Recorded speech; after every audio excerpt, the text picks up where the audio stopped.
Okay. We're a few days late, but here's my February TBR. Yeah, I've already decided what the books are. Yeah, I've already started reading them, but here's the video. First up, I am getting back to First Law, thanks to my patrons and the wheel of pick a book for me for my TBR. The title is a working title, but Best Served Cold is one of the books that I will be reading this month, and surprisingly, it's rather large, but I can't get a feel for if it's actually as long as the book seems, because the book is gigantic, but I have books that are much longer that are like half the size. So physically, this thing is a behemoth. We'll see how long the 600-ish pages takes to get through. But I'm looking forward to it because it is not part of the trilogy, so I will get a feel for how these standalones are going to work. I know there's several of them. I actually ordered a couple more. I ordered The Heroes and Red Country. Is that the title? And then I think I have everything else. So I'm working my way to Age of Madness. That's where everybody says Abercrombie really hits his highest moments, and I'm looking forward to the standalones because I don't read a lot of standalones. That there honestly aren't that many standalones in fantasy in general. Everybody does trilogies or quartets or 10-book series. I like that Abercrombie is dedicated to trilogies and then short stories and standalones. So that's great to know. I haven't looked up really anything about this book. I think at one point somebody throws a sword and it decapitates somebody. I don't know. I remember Jake being mad about it because it's not physically possible, apparently, but I'm looking forward to it. I love Abercrombie's character work. I love his dark, gritty writing and his dialogue between characters. There's almost always some great dark humor that I've seen so far in the books, and I'll be really curious to see if anybody from the original trilogy actually makes it into Best Served Cold, because I have no idea who's in it, so I'm excited. All right, next up is Snow Crash by Neil Stephenson. And the reason that this is on here is because I felt really bad when Nick in Discord got mad or upset that I'm terrible with the whole Patreon vote for my TBR thing, because I forget what people voted for, and then I said that votes were going to roll over, and then I didn't write it down because I'm a genius, and he wanted Snow Crash, so here's Snow Crash. And I wanted to get some sci-fi into here anyway because I didn't have any sci-fi yet on the TBR. All I know about this is it's 21st century LA. LA is kind of seceded from the country, and I mean, it sounds like it's going to be a little bit wacky. If I recall correctly, this is the one that kind of gave me Ready Player One-ish vibes. But like the fact that the character's name is Hero Protagonist, and he's a pizza delivery boy, that's hilarious. And he's in the metaverse. So I feel like this is a good time because freaking Robot Zuckerberg is creating Meta and trying to, push the metaverse narrative. And you have Bobby Kotick of Activision Blizzard talking about the metaverse. And you've got Ready Player One, where they go into the Oasis. So who knows? It sounds like there's going to be weird futuristic stuff happening. I think this was written in the early 90s, so I'm going to guess the idea of the future in this is completely inaccurate, but we'll see. It does say that Snow Crash is a mind-altering romp through a future America so bizarre, so outrageous, you'll recognize it immediately. Truer words have never been spoken there, because America is batshit insane sometimes, and you would think that it's written in somebody's imagination, but sometimes the Onion can't even create content that is more ridiculous than what we see in our everyday life, so maybe it'll just be completely accurate to our society. Hopefully it's fun, though. Next up, because I have thoroughly enjoyed the first two books, we're continuing The Dark Tower with The Wastelands, and yeah, I am just sort of going through the main books right now. I haven't done any tie-ins yet, other than Salem's Lot, which I read before. I do plan on reading it and The Stand this year, and probably a couple of others. I know they don't directly tie in, but I've talked about it 100 times. I'm probably just going to read a book a month of The Dark Tower, and then potentially some of the other ones mixed in, but I'm not that concerned, honestly, about all of the tie-ins, so I'm definitely not going to do the whole 17 book list that I had. But this one, who knows what to expect anymore of the series, because I love The Gunslinger, and it was pretty weird. And then Drawing of the Three was twice the length of it. You got new characters, new worlds and timelines, and strange magic and creatures and unexplained mystery. It was just completely unique experience that I've never experienced before. I couldn't compare it to anything. The Wastelands is even bigger. It's almost like he's doubling the size of the books every time that we go through it. And what I like so far, though, is that it's a very short time span so far. It's very continued. It's not like years in between books. Gunslinger to Drawing of the Three was it like a couple hours or maybe a couple of days? It was a very short time period between the ending of Gunslinger and the beginning of Drawing of the Three. I want to say it was like 7 hours later or something, because Gunslinger kind of functions as a prologue for the series. Wastelands, it says it's several months later, so 5-6 months, who knows. But the characters that you met, Odetta and Jimmy Dean, Eddie Dean, are trained gunslingers now, and they're going to be going on this quest with Roland. So it's really interesting to see what that entails, because in Drawing of the Three, they're definitely not. So who knows where this story is going to go. I feel like I could read the back of the book and it wouldn't mean anything to me, because these books so far are crazy and unpredictable. I love it so far, though. I really enjoy the characters. I like the how Stephen King does not hold back on what character he's putting on the page. There's no sugarcoating to anything that he does, and I tip my hat to him for that. Who knows, man. I horrific confrontations with Blaine the Mono, the piratical Gasher, and the frightening TikTok man.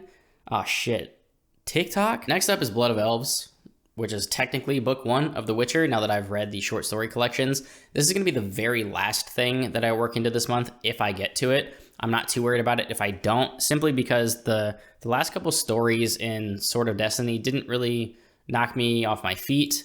I was not complaining, but talking to some people about, I've heard that the short stories are really the best of the series. Like, if that's true, I'm probably in trouble for the main series, because I didn't love the short stories that much.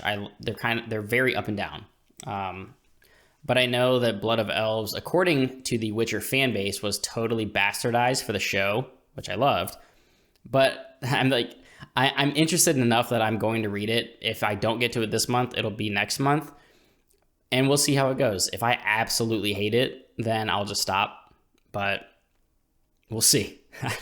Who knows? The Witcher might just not be for me, but I'm going to give it at least a book or two in the main series to see for sure, because it's kind of going to be different than the short story collections, because it's a lot less Geralt, it's a lot more Ciri and the elves, and just probably going to be wildly different, because the short stories are essentially just a collection of side quests that you're following Geralt and Jaskier and Yennefer.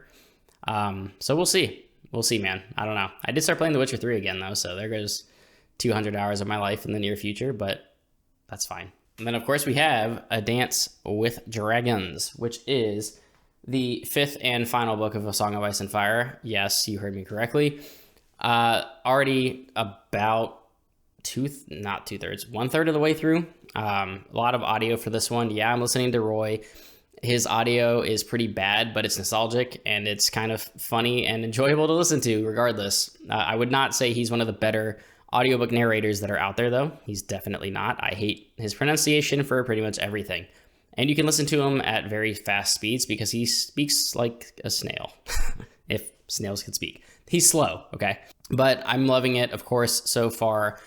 Just remembering the first time reading it, remembering my experience with the show, and that kind of cementing itself like in my brain of what happened, and then going back and reading it and realizing how different it really was. It's just a fun experience. I've loved all of my discussions with Jimmy and Leanna. We will continue on my channel this month. Probably sometime the end of the month, we will have our spoiler-filled live stream for this book. It's usually at least a 2-hour chat, if not 3 hours. So on average, a 2.5-hour discussion about some A Song of Ice and Fire content, which is great. And then we will jump back to, I believe, Jimmy's channel next month for Fire and Blood. So definitely stay tuned for that. It's just been fun to re-experience these books. They're so well written. Even if and when we don't get the finale of the series, or even The Winds of Winter, which I'm still not convinced is ever going to come out. I love these books. They're very well written. It's a fantastic series. Some of the best characters in fantasy that I've read. I love the storyline. I love how smart most of the characters are that got gutted in the show eventually, but just how precise and strategic some of these characters are is honestly just, it's so well written. It's hard to top. Like, a lot of stories do the whole like, oh, Game of Thrones meets Gladiator, or like, this is the next Song of Ice and Fire. Most of them really just aren't. It's usually because there's like character deaths and politics, but none of them really hold a candle to how Game of Thrones or A Song of Ice and Fire does it. And honestly, like, after A Storm of Swords, not that many characters bite the dust anyway. So the whole like, oh, he kills everybody isn't really true to a certain extent. Kind of starting to go off on a tangent here. The books are great. Stay tuned for the live chat at the end of the month on my channel. And then more Song of Ice and Fire, World of Ice and Fire, Night of the Seven Kingdoms, Fire and Blood, all that good jazz coming your way in the next couple of months. So the next and final book that I'm actually reading currently, I'm about 130 pages into it, is The Coward by Stephen Arion. And what I love about this is it is a duology. So book 2, The Warrior, is coming out soon, I believe in the next couple of months. Correct me if I'm wrong in the comments if somebody knows. But so far, so good with this one. I have not read anything by this author. I know we follow each other on Twitter and talk every once in a while. And I finally picked up the book because I saw and was communicating with the publisher about book 2. And I was like, okay, I just need to read it. Like, I've had the book for a while. I need to get into it. And I'm loving it so far. I really like Kel as a main character. He is totally relatable in that he's sort of the hero, but not kind of character. What happened to him at the beginning of the story, or, you know, even before the beginning of this book happens, really weighs on him. And he's pretty messed up from his experience that leads into where this book starts. And I mean, the opening line of, let me just read it, because the first page of this book really sets the tone for what this character is. Because basically his backstory is he was 17. He went north to defeat this great ice lich that was threatening humanity. And he went with this band of heroes. He was the only one that survived and came back. And he's kind of like the hero that everybody loves to talk about and sing ballads about. And he hates it. He doesn't like the spotlight. He feels like everybody's just telling lies about what happened. And you put him in a crowd and a bard is singing and everybody's asking him questions like, tell us about the quest. Like, how fun was it? And he's just totally not having it, which really makes him kind of down to earth. But it starts off, Calcressia, slayer of the Ice Lich and savior of the 5 kingdoms, tripped on a rake and fell into a pile of horseshit. So there you go. That's where we start our hero's journey. And book 2 is coming out sometime soon-ish this year. And I just really appreciate a good duology because I don't think I've read a single one. I know Nicholas Eames' Kings of the Wild. I know there's Bloody Rose. I don't know how many he's doing past that. I'll get to Bloody Rose eventually, but I can't really think of any duologies that I've read. Like I just mentioned, talking about Abercrombie. Everybody does trilogies, quartets, 10-book series, 14-book series, whatever it is. Shannara has like 75 books. Who knows? But I can appreciate just telling, a concise, not even streamlined, but just like telling a shorter fantasy story in 2 books, not stretching it out needlessly, not padding it by splitting, book 3 into book 3 and 4, not adding a bunch of fluff and meandering like certain series do just to fill page counts. So far, I really enjoy Kel as a character. I like Kel as a character. I've really enjoyed his interactions and his dialogue with some of these other characters that he's meeting along the way. It's just been a good time, and it's sort of like fresh, I guess. It plays on, of course, plenty of tropes that you've seen before, but it has a little bit of a different feel. I believe it's a Middle Eastern-ish setting. I mean, they use dinar as a currency, so I have to assume it's somewhere Middle Eastern. And you just don't usually see that. Everybody has some kind of like gold coins or some variation of like fantasy currency that you always hear about. So that's nice to see that it doesn't seem like it's in, medieval Europe like everything else is. So it's good so far, and I'm looking forward to finishing it.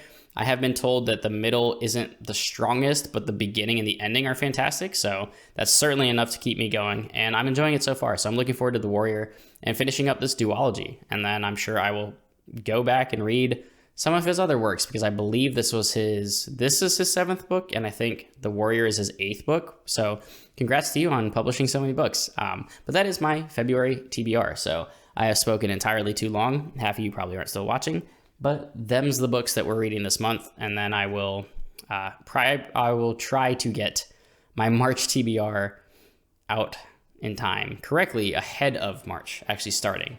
So rather than it being like the 6th of March, it'll be the 28th of February. So I'm just realizing that, yeah, February has 28 days. I'm probably not getting through all these books, but we'll see how it goes. Until next time.